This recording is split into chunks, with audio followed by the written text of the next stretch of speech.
Hello everyone, welcome to my channel. Finally, the much awaited engineering admission process Maharashtra government द्वारा शुरू कर दिया गया है. सो बेसिकली आज 9th of December registration process start हो चुका है. एंड क्या इसकी प्रोसेस है, कौन से इसके इम्पोर्टेंट डेट्स है, कब क्या करना है, सभी जानकारी आपको ये वीडियो में मिलने वाला है.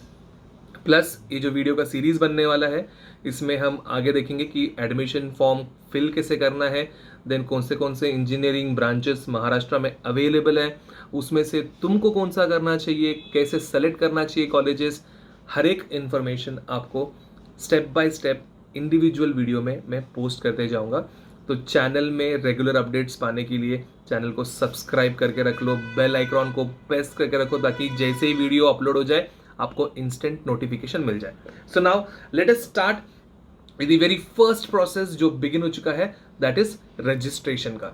तो गाइस, रजिस्ट्रेशन करने के लिए या एडमिशन प्रोसेस करने के लिए कौन से वेबसाइट को हमको फॉलो करना है, वो कौन सा वेबसाइट है जहाँ पे हमको हर एक इंफॉर्मेशन मिलेगा, तो वो है ये वेबसाइट, दैट इज www.mahacet.org और cetcell.mahacet.org पे आप जाएंगे तो वहाँ पे आपको सब कुछ मिलेगा. मैं आपको वेबसाइट शो कर देता हूँ कि वो वेबसाइट दिखता कैसे है. This is the basic outlook of website. You would see, enter करते ही आपको गवर्नमेंट ऑफ महाराष्ट्र का लोगो नजर आएगा एंड उसके नीचे जितने भी एडमिशन प्रोसेस चल रहे हैं वो सब. बट आपका कौन सा प्रोसेस है, आपका है टेक्निकल एजुकेशन, उसमें आप बी टेक कोर्स के लिए अप्लाई कर रहे हैं. तो आप उसमें जाके बी टेक पे जैसे ही क्लिक करेंगे आपको रीडायरेक्ट हो जाएगा एक्सक्लूसिवली यहाँ पे. अब जैसे ही आप जाएंगे यहाँ पे तो ये वेबसाइट में यहाँ पे कुछ हेल्पलाइन नंबर्स देके रखे हैं आपको. 10 AM to 6 PM चालू रहते हैं. कनेक्ट होते हैं, एकदम इंस्टेंटली नहीं होंगे, थोड़ा आपको वेट करना पड़ेगा या टाइम लगेगा, बट दे आर फंक्शनल क्योंकि काफ़ी ज़्यादा लोड होता है उनके उसमें. तो वेटिंग टाइम अप्रॉक्सीमेटली 4.5 मिनट्स तक रहता है, but it's fine, they answer your call for sure. अब यहाँ पे जाते ही आपको रजिस्ट्रेशन करना है. रजिस्ट्रेशन करने के लिए आप यहाँ पे न्यू रजिस्ट्रेशन पे क्लिक कर सकते हैं, और अगर आपने ऑलरेडी रजिस्टर किया है, आपको डिटेल्स चेक करना है, तो आपको ऑलरेडी रजिस्टर पे क्लिक करना है. But before we start with this registration process, let's have a look at the important dates जो गवर्नमेंट ने हमको सर्कुलर में दिए हैं. इंपॉर्टेंट डेट्स आपको यहाँ पे डायरेक्टली वेबसाइट पे भी मिल जाएगा. आप यहाँ पे क्लिक करेंगे तो एक so called interface create open होगा यहाँ पे, जहाँ पे आपको देखिएगा 9/12/2020 से एडमिशन ऑनलाइन रजिस्ट्रेशन प्रोसेस शुरू हो रहा है. एंड कब तक है ये चलेगा 15/12/2020 तक. 15/12/2020 तक चलने वाला है. मीन्स अच्छा खासा टाइम है. घाई गड़बड़ में भरना नहीं है. आपको पहले आपके डॉक्यूमेंट्स तैयार करने हैं, प्रॉपरली चेक करने हैं, उनका PDF बनाना है. PDF बनाने के लिए आप एडोब स्कैन एप्लीकेशन यूज़ कर सकते हो या कोई दूसरा एप्लीकेशन जहाँ पे आपका फ़ोटोज़ PDF में कन्वर्ट हो जाता है. आपको सब पहले कलेक्ट करना है, फिर उसके बाद अपलोड करना है. यानी देयर इज़ नो रश. ऐसा नहीं कि जो पहला रजिस्ट्रेशन करेगा उसको पहला एडमिशन मिलेगा, ऐसा कुछ भी नहीं है. रजिस्ट्रेशन प्रोसेस क्यों किया जाता है, जितने भी बच्चों ने CET दिया है सबके सब इंजीनियरिंग में एडमिशन लेने वाले नहीं है. तो कितने लोगों को इंजीनियरिंग में एडमिशन लेने में इंटरेस्ट है, ये जानने के लिए रजिस्ट्रेशन प्रोसेस किया जाता है. अब सपोज मुझे 199 मिला है CET में, बट मुझे मेडिकल करना है, MBBS करना है, तो I am not going to apply, तो रैंक सॉर्ट आउट हो जाएगा. Getting it? तो ये सब जो बच्चे हैं एलिमिनेट हो जाएंगे.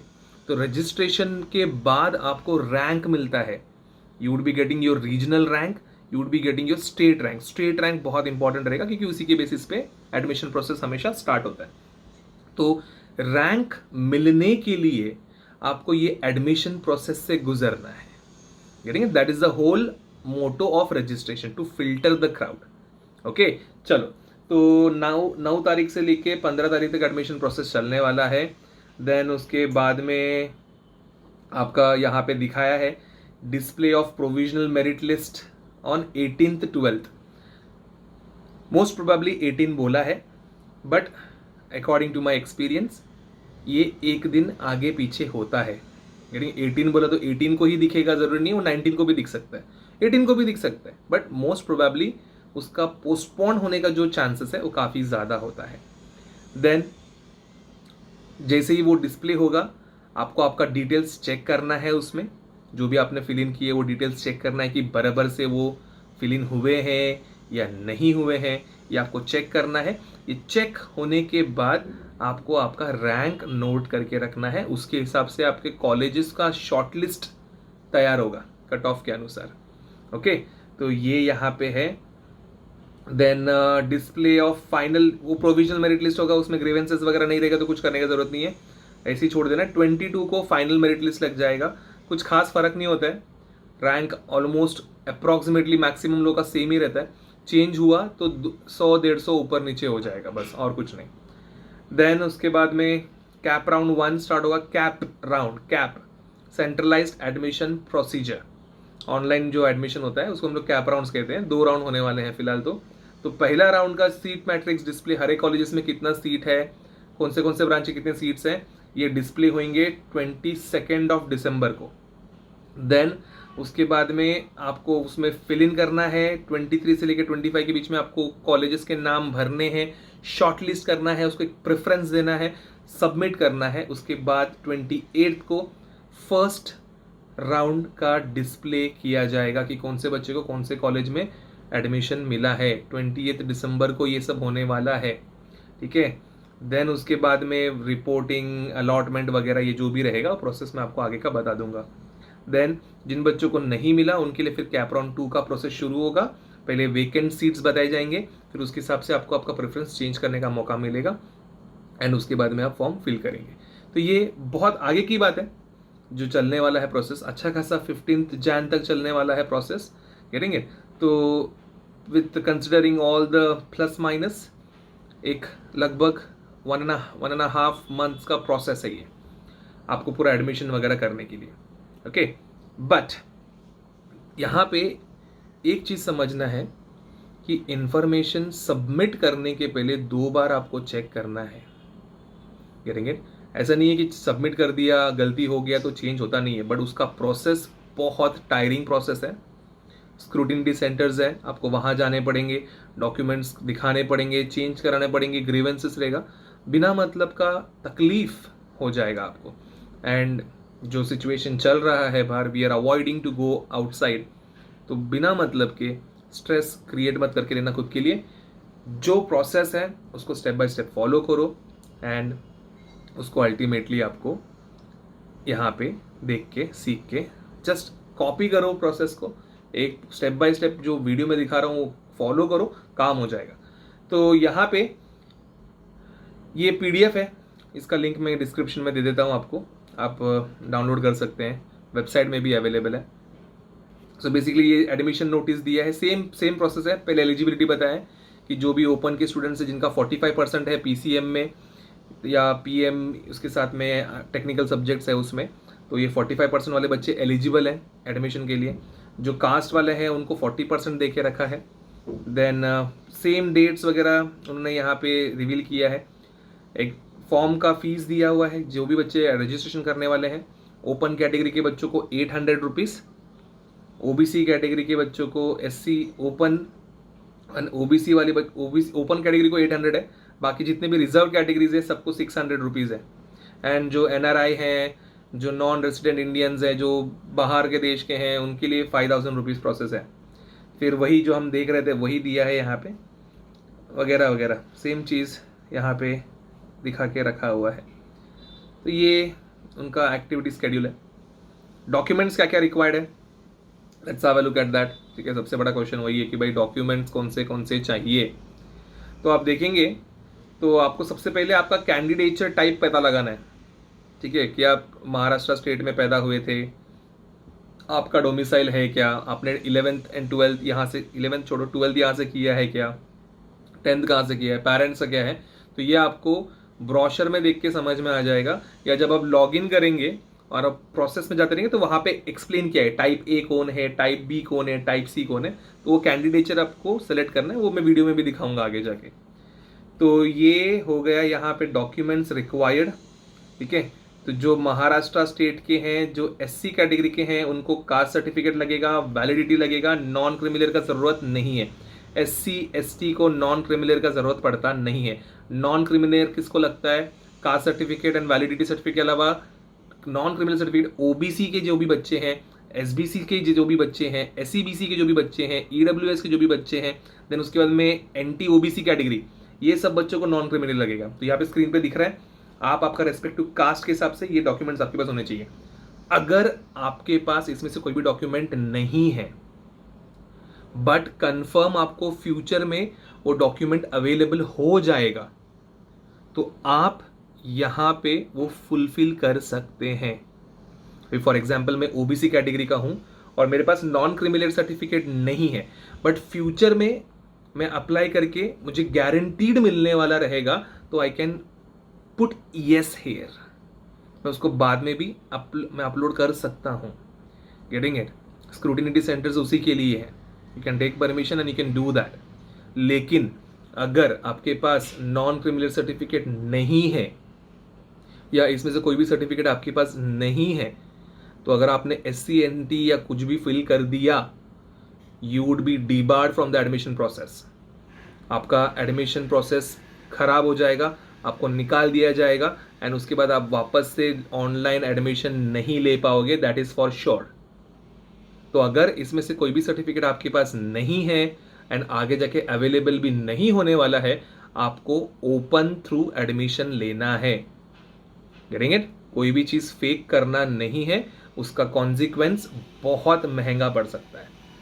तो ये डॉक्यूमेंट्स रिक्वायर्ड का लिस्ट है, इसका भी मैं आपको दे दूंगा। एंड जो ओपन कैटेगरी के बच्चे हैं, जिनका PW कैटेगरी है, फिजिकली हैंडीकैप्ड हैं और डॉक्टर सर्टिफिकेट आपके पास अवेलेबल है, तो आप अप्लाई कर सकते हैं।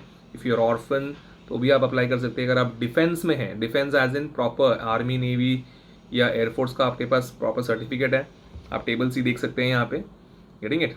तो ये वाले कैटेगरी के हिसाब से आपके पास अगर रिक्वायर्ड सर्टिफिकेट्स हैं तो आप अप्लाई कर सकते हैं। प्लस आपको डोमिसाइल लगेगा, बर्थ सर्टिफिकेट लगेगा। Getting it? CET का application form, hall ticket, score card लगेगा। Getting it? देन कास्ट के हैं तो कास्ट के लगेंगे।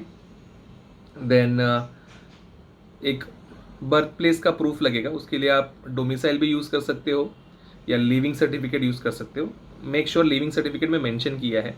अगर नहीं किया है आप कॉलेज के इसमें, तो कॉलेज में जाके मेंशन करा के ले लो। अभी अभी किया है ना 12th तुमने, तो उनसे मेंशन करा के ले लो, आगे जाके प्रॉब्लम होता है नहीं तो। देन बस वही है, परफॉर्मा फिटनेस सर्टिफिकेट वगैरह है, वो आपको इसमें ऑनलाइन डाउनलोड करके फिल करके वापस से अपलोड करना है।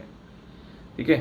तो है कुछ अगर डाउट वगैरह है कुछ इसमें, अगर आपका कुछ अलग कैटेगरी में है तो नीचे कमेंट करो, आई वुड रिप्लाई कि तुमको कैसे करना है, क्या करना है। बट मेजर देखोगे तो अगर तुम ओपन कैटेगरी को बिलोंग करते हो तो आपको लगेगा SSC का मार्कशीट, HSC का मार्कशीट, CET का marksheet, online form, hall ticket, then score card, domicile certificate अगर है तो सही है, डोमिसाइल नहीं है तो बर्थ सर्टिफिकेट मेंशन करने वाला LC, डोमिसाइल है तो बात खत्म। Getting it? अगर डोमिसाइल नहीं है तो living certificate with mentioning of place of birth होना चाहिए, और कास्ट वगैरह है तो कास्ट सर्टिफिकेट, वैलिडिटी एंड उसका non criminal if you are eligible for that. तो ये तो लगेगा। इसके अलावा फिटनेस सर्टिफिकेट लगता है, वो अगर आगे जाके लिंक आएगा तो मैं आपको बता दूंगा कि कैसे डाउनलोड करना है। ठीक है? तो this are the documents required and government ने तुम्हारे हेल्प के लिए कुछ स्क्रूटिनिटी सेंटर्स बनाए हैं, गेटिंग इट, जहाँ पे आपका वेरिफिकेशन हो जाएगा। एंड जिनके पास इंटरनेट फैसिलिटी नहीं है, उनको इंटरनेट फैसिलिटी नहीं होने के बावजूद भी एडमिशन प्रोसेस के लिए मदद करने के लिए ये सेंटर्स बनाए हुए हैं। तो यहाँ पे आप जाके आपका डॉक्यूमेंट्स वगैरह सब अपलोड कर सकते हैं, फॉर्म फिल कर सकते हैं। तो सबसे नियर, अभी सब फॉर एग्जांपल मैं कल्याण में रहता हूँ, तो सर्च पे क्लिक करो, कल्याण टाइप करके एंटर मारो, तो आपको जैसे एंटर करोगे आपको दिखेगा यहाँ पे Shivajirao Jondhale college of engineering Dombivli, Kalyan के बाजू में। ऐसा जो भी तुम्हारा लोकेशन है वो डाल दो, उसके आसपास का स्क्रूटिनिटी सेंटर्स मिल जाएगा, वहाँ पे आप जाके आपका प्रोसेस कंप्लीट कर सकते हैं। So guys basically this is the first step. Form fill करने के पहले का ये पहला स्टेप है। ठीक है? जिन बच्चों को डाउट है कि हम लोग एलिजिबल है कि नहीं है, please check your eligibility from here, यहाँ से एलिजिबिलिटी चेक कर लो, ठीक है। एक बार आपका यहाँ पे एलिजिबिलिटी चेक हो जाता है, then you can easily manage. अगर आपका एलिजिबल नहीं है, बिना मतलब कि अपने प्रोसेस में किया, आगे जाके वो आपको डीबार कर देंगे, टाइम वेस्ट हो जाएगा, पैसा भी वेस्ट हो जाएगा, बुरा लगेगा, वो सबसे ज़्यादा गलत हो जाएगा। Okay, so just verify your self. And next video में कैंडिडेट रजिस्ट्रेशन कैसे करना है, ठीक है, हाउ टू रजिस्टर, ये जो न्यू रजिस्ट्रेशन जो है, इस पर क्लिक करने के बाद क्या क्या प्रोसेस है, उसके ऊपर हमारा अगला वीडियो आज शाम तक अपलोड हो जाएगा। You can have a look and you can understand कि फॉर्म फिल कैसे करना है। Okay, till then stay subscribed, stay in touch. कुछ डाउट है comment below. Take care, bye bye.